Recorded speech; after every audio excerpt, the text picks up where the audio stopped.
হিন্দু কে মুসলমান, পশু পাখি কীট পতঙ্গ দানব মানব সবাইকে আমার ভগবান প্রেম দিয়েছে। আর প্রেম যদি না দিত নবদ্বীপের মাটিতে মলয় চাঁদ কাজীকে উদ্ধার করত না। যে জায়গাটা কাজী সাহেবের সম্পত্তি সেটা এখন হয়ে গেছে বাবা মায়াপুর। ওটা ছিল মিয়াপুর, মানে মুসলমানের নাম অনুসারে মিয়াপুর ছিল, সেটা আমরা হিন্দুরা করে দিলাম বাবা মায়াপুর। তাহলে সেই কাজী সাহেবকে উদ্ধার করেছে। আপনারা যারা যাবেন মায়াপুর দেখবেন, ওই মায়াপুরের আগের স্টপেজে পড়ে না বামন পুকুর, ওই বামন পুকুরে আছে আজও সেই কাজী সাহেবের সমাধি। ওই মুসলমান বিধর্মী মুসলমান কাজী কি করেছিল, হিন্দুদের হরিনামে বাধা দিত। যেখানে যেখানে হরিনাম হবে, যেখানে যেখানে কৃষ্ণ নাম হবে, খোল করতাল গিয়ে ভেঙে গুড়িয়ে দিত, করতালগুলো নিয়ে সুরধনী গঙ্গায় ভাসিয়ে দিত, খোলগুলো লাঠি দিয়ে ভেঙে দিত। সবাই কি আমার নিমাইয়ের কাছে নালিশ জানালো। আর আমার ভগবান তো কোনোদিন রেগে যায় না, সবাইকে বোঝালো তোমরা শান্ত হও, আমি দেখছি কি করা যায়।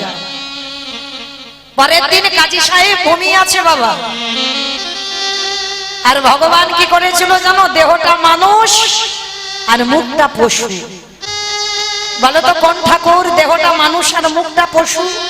গণেশ ঠাকুর। বলে গণেশ ঠাকুর, মন্দ বলেনি, মানে ভেবেই বলেছে। কিন্তু আমি যেটা বলছি বাবা, এটা নৃসিংহদেব, দেহটা মানুষ আর মুখটা পশুর মতো। তো এসে কাজী সাহেবের গলাটা টেপে ধরে বলে উঠলেন, শোনো কাজী, তুমি যখন ওই হিন্দুদের হরিনামে বাধা দিয়েছ, হিন্দুদের কৃষ্ণ নামে যখন বাধা দিয়েছ, আজকে থেকে আমি তোমাকে সময় দিলাম 1 মাস। 1 মাসের মধ্যে আমি নিজের হাতে তোমার এই রকম দিনে তোমার প্রাণ নিতে আসবো। আর যখনই স্বপ্নটা দেখেছে বাবা, ভোরের বেলা কাজী সাহেব উঠে ছুটেছে নিমাইয়ের কাছে, আছাড় খেয়ে বলল নিমাইয়ের চরণে, নিমাই আমি বড় ভুল করেছি বাবা, আমি বড় অপরাধ করেছি, আমায় ক্ষমা করে দে। যেই না চরণে লুটিয়ে ভগবান তো মুসলমান বলে পা দিয়ে ঠেলে দেয়, কোলে করে হৃদয়ে জড়িয়ে ধরেছে কাজী। যে আমারে চাই তারই আমি চাই, আর যে আমারে না চাই তারই আমি না চাই। আমার জন্য কেউ যদি এতটুকু ভাবে, আমি তার জন্য বিশাল কিছু পারি। যদি একটু জলে ডুব দেয়, আমি ভগবান তার জন্য সম্পূর্ণ জলে ডুবে বসে থাকি। তবে আমার চরণে আত্মসমর্পণটা করতে হবে। আর কাজী সাহেব সমর্পণ করলো বলে বিধর্মী মুসলমানেরা কি করেছিল জানো, কাজী সাহেবকে এক ঘরে করে দিয়েছিল। বলেছিল কাজী সাহেব যখন হিন্দুদের হরিনামে যোগ দিল, তাহলে ওই কাজীকে, ওই কাজীর মৃত্যুর সময় আমরা কেউ ওর মুখে জল দিতে যাব না। আর কাজী যখন মরে যাবে, কাজীর দেহটা নিয়ে কেউ আমরা কবরস্থানে নিয়ে যাব না। ছুটে গেল আমার নিমাইয়ের চরণে, নিমাই তোর হরিনাম ভালোবাসলাম বলে আমার মুসলমান সমাজ ক্ষিপ্ত হয়ে উঠলো, আমাকে এক ঘরে করে দিয়েছে। আমার মৃত্যুর সময় নাকি তারা জলও পর্যন্ত দেবে না। আমার প্রভু হেসে বলেছিল, দরকার নেই কারণ, এই পৃথিবীতে যার কেহ না আমি আছি। এই পৃথিবী যার কেউ থাকে না, তার জন্য তো আমি বসে আছি, তাকে পার করাবার জন্য। এই কাজী সাহেবের মৃত্যু যন্ত্রণা হয়েছিল মা, মৃত্যুর সময় একটু পিপাসার জলের জন্য ছটফট করে কেঁদেছিল, কেউ জল দেয়নি। আমার মহাপ্রভু মুসলমান বলে ভাবেনি, নিজের হাতে নিজের খাবারের গ্লাসে জল এনে কাজী সাহেবকে খাইয়েছে। পরশমণির পরশে লোহা যদি সোনা হয় গো, আমার ভগবানের পরশেও অভক্ত ভক্তে পরিণত। যেই না আমার কাজী সাহেবের মৃত্যু হলো, কেউ তো ছুতেও এলো না। আর মহাপ্রভু কি করেছিল জানো? নিজের হাতে কাজীকে বুকে করে জড়িয়ে ধরে, মুসলমান বলে ঘৃণা করেনি, নিজের হাতে কাজী সাহেবের কবর দিয়েছিল, কেউ আসে। আর কাজী সাহেবে বলেছিল ওর ওই কবরের উপরে কেউ ফুলও দেবে না। মহাপ্রভু বলেছিল দরকার নেই, কেউ মরে গেলে একদিন ফুল দেবে, দুদিন দেবে, কিন্তু ভক্তের জন্য আমি এমন ব্যবস্থা করি সারা জীবন যেন তার ফুলের অভাব না হয়। আজও গিয়ে দেখবেন কাজীর সমাধির উপরে একটা গাছ পোতা হয়েছে, চাঁপা ফুলের গাছ। একবার যদি যান গিয়ে ওই চাঁপা ফুল গাছটাকে পরশ করে, ওটা আমার মহাপ্রভুর নিজের হাতে লাগানো গাছ। মানুষ কবরের উপরে একটা দুটো ফুল দেবে, আর ওই চাঁপা ফুল থেকে, চাঁপা ফুলের গাছ থেকে শত শত ফুল ওই কাজী সাহেবের কবরের উপরে পড়ে। তাহলে ভগবান কি কোনদিন জাত বিচার করে? মানুষ করে। আজকের সেই ভগবান রাজস্বই যোগে পা ধোয়ার দায়িত্বটা নিয়েছে। আচ্ছা মা, এই জায়গাটা একটু ভেবে দেখেন তো, ভগবান হয়ে পা ধোয়াবে কেন? যার কোনো কিছু অভাব নেই, যে মনে করলে একটা সেকেন্ডে পৃথিবীটাকে লয় প্রলয় করে দিতে পারে, যার ইচ্ছাতে মরা গাছে ফুল ফোটে, শুকনো গানে ওজন বয়, যার ইচ্ছাতে জগতে চলে, সেই ভগবান আজকের কিসের জন্য পা ধোয়াচ্ছে? মনে রেখো মা,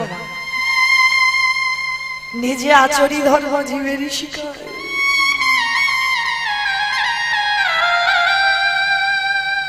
নিজে না করলে ধর্ম জীবকে শিখানো যায়। আমি যদি আমার বাবা মাকে সম্মান না করি, আমার কথা শুনে বাবা কেউ শিখবে বলে কিছু মনে হয়? আমি যদি বৈষ্ণব দেখলে, আমি যদি নতজানু না হই, আমাকে দেখে কেউ শিখবে বলে মনে হয়? আমি যদি সাধুগুরু বৈষ্ণব চরণে নত হই, তবেই আমাকে দেখে শিখবে। আমি কৃষ্ণ বলে কাঁদলে তবে জগতের জীব কাঁদবে।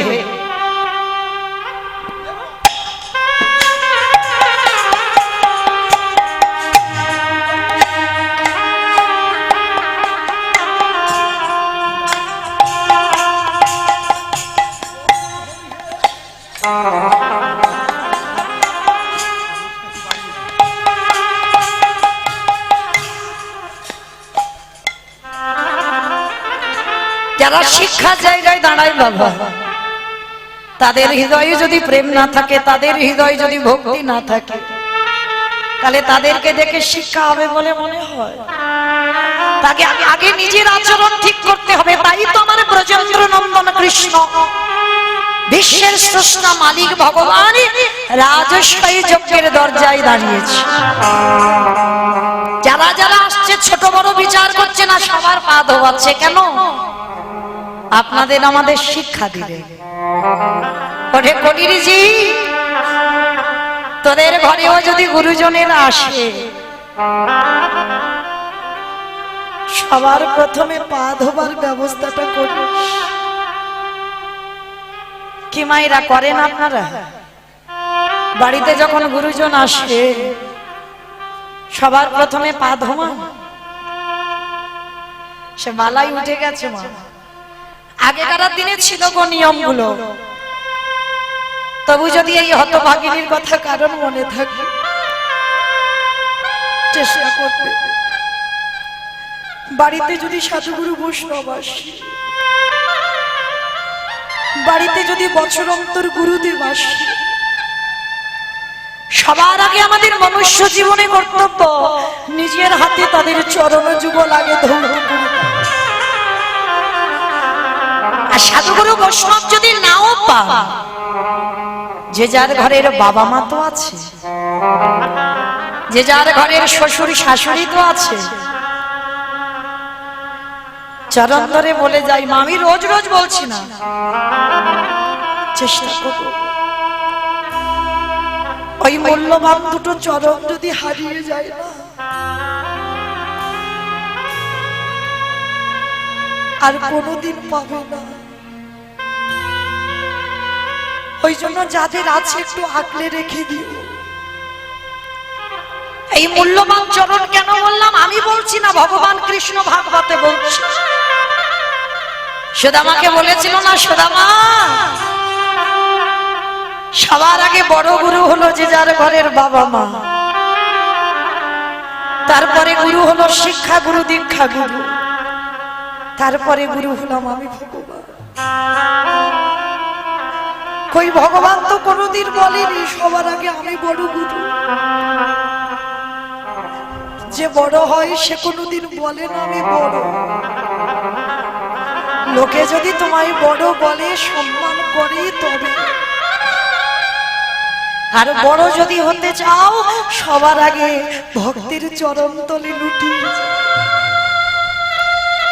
আর এই পৃথিবীতে যারা ভক্ত চরণ তলে লুটাতে পেরেছে সেই তো জগতে বড়। সবার কাছে যে ছোট হতে পেরেছে সেই তো সবার বড়। ও যে ভক্তে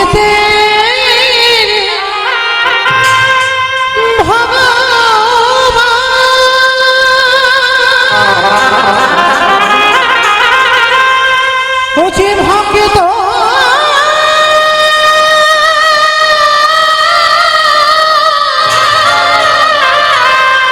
ভক্ত ছাড়া কিছু জানে না,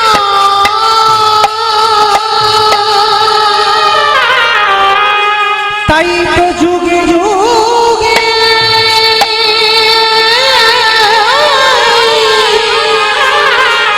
ও যে ভক্তের কাছে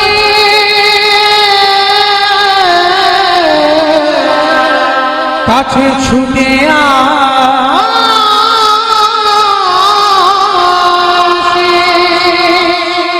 যেই না যুধিষ্ঠির মহারাজ দেখছে কৃষ্ণ ভক্তদের পা ধোয়াচ্ছে, সে তো পা ধোয়ানো না, আর একটা কাজ করেছিল। কি কাজ জানো? যারা যারা যজ্ঞে প্রসাদ পেয়েছিল, কৃষ্ণ দয়াময় আমার নিজের হাতে এঁঠো পাতাগুলো ফেলেছি। শুধু এঁঠো পাতা ফেলেনি বাবা, ভক্তরা যখন ওই প্রসাদ পাচ্ছিল, ওই ভক্তরা প্রসাদ পেয়ে একটু করে তো এঁঠো লেগে আছে, আর কৃষ্ণ আমার একটু করে এঁঠো নিয়ে আজকে সারা গায়ে মাখছে। যুধিষ্ঠির পিছন থেকে দেখে বলল, কৃষ্ণ কৃষ্ণ এটা তুই কি করছিস? এরা কে, কোন জাতের মানুষ এসেছে ঠিক নেই, আর যারা যারা আসছে তুই সবার পা ধোয়াচ্ছিস, মেনে নেওয়া যায়। ওদের এঁঠোগুলো পরিষ্কার করছিস, মেনে নেওয়া যায়। ওই এঁঠোগুলো তুই গায়ে মাখছিস কেন কৃষ্ণ? যেই না বলেছে এঁঠোগুলো গায়ে মাখছিস কেন, ভগবান কেঁদে বললেন, দাদা গো এই জগতের সমস্যা মাঝি, জগতে কেউ যদি পাপ করে সেই পাপের বিচার আমি করি, কিন্তু আমি যে হলাম মহাপাপী, আমার মত পাপী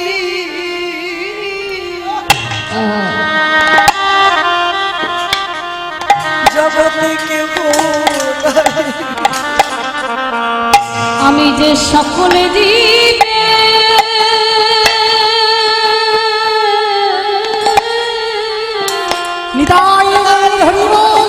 বল হরি বল।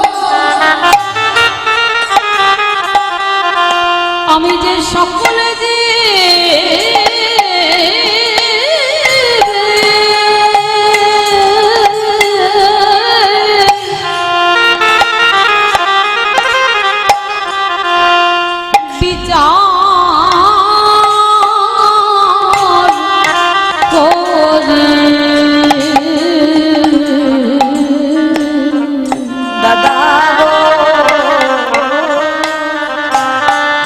জগতে আমার মতো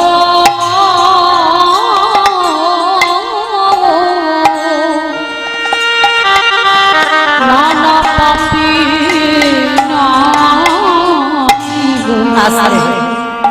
না ভগবান নিজেকে বলছে পাপী, শুধু পাপী নয় মহাপাপী। তা যুধিষ্ঠির প্রশ্ন করলো, কৃষ্ণ তুমি নিজেকে মহাপাপী বলছো কেন? বলল, দাদা ওগো দাদা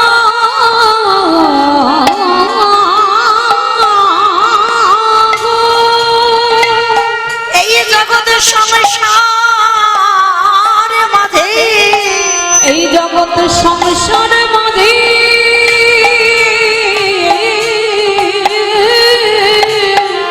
আমি মহাপাপী কেন জানো?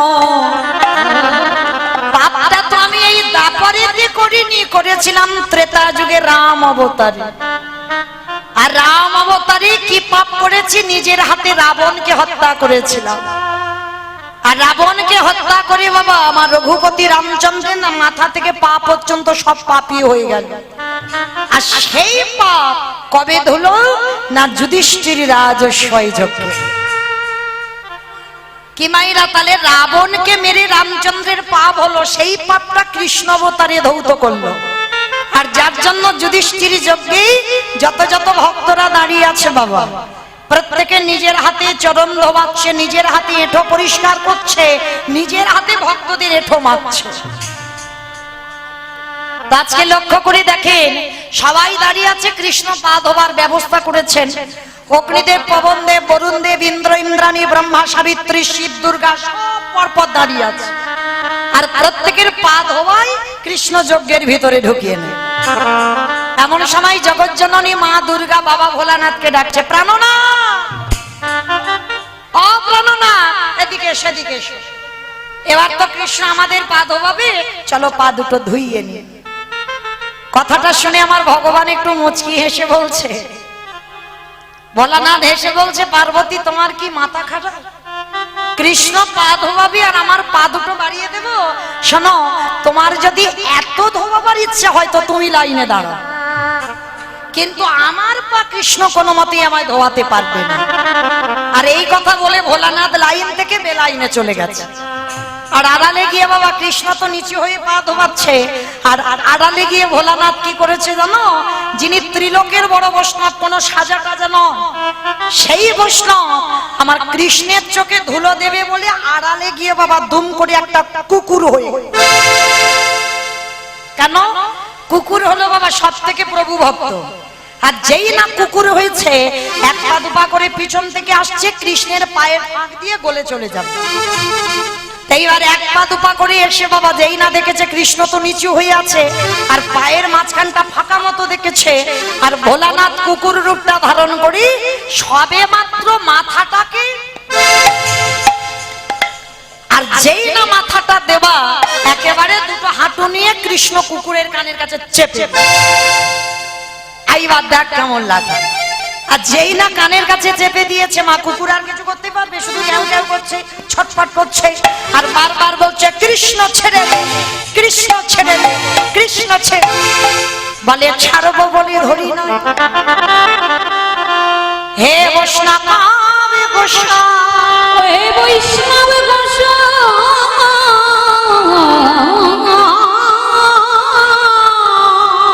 তোমার মতো বৈষ্ণবীর দুটো চরণ ধোয়ালে বোধহয় আমার জীবনে কম হতো।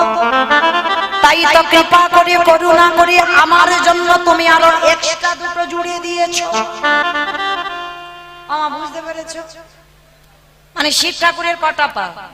দুটো পা। আর কুকুরের কটা পা? 4টে পা। ভগবান বলছে তোমার মতো বৈষ্ণবের দুটো পা ধোয়ালে আমার জীবনে কম হতো। ওই জন্য তো তুমি কৃপা করে আমার জন্য আরো এক্সট্রা দুটো জুড়ে চারটে করেছো। এবারে দাহু দাও শাসন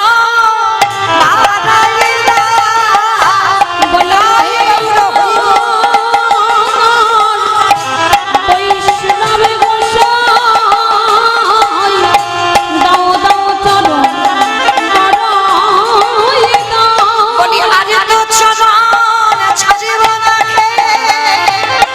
দাও দাও চরণ বাড়াই দাও। বলি আমি তো চরণ ছাড়ব, বলে দাও দাও চরণ বাড়াই দাও। বলি আমি তো চরণ, হৃদয়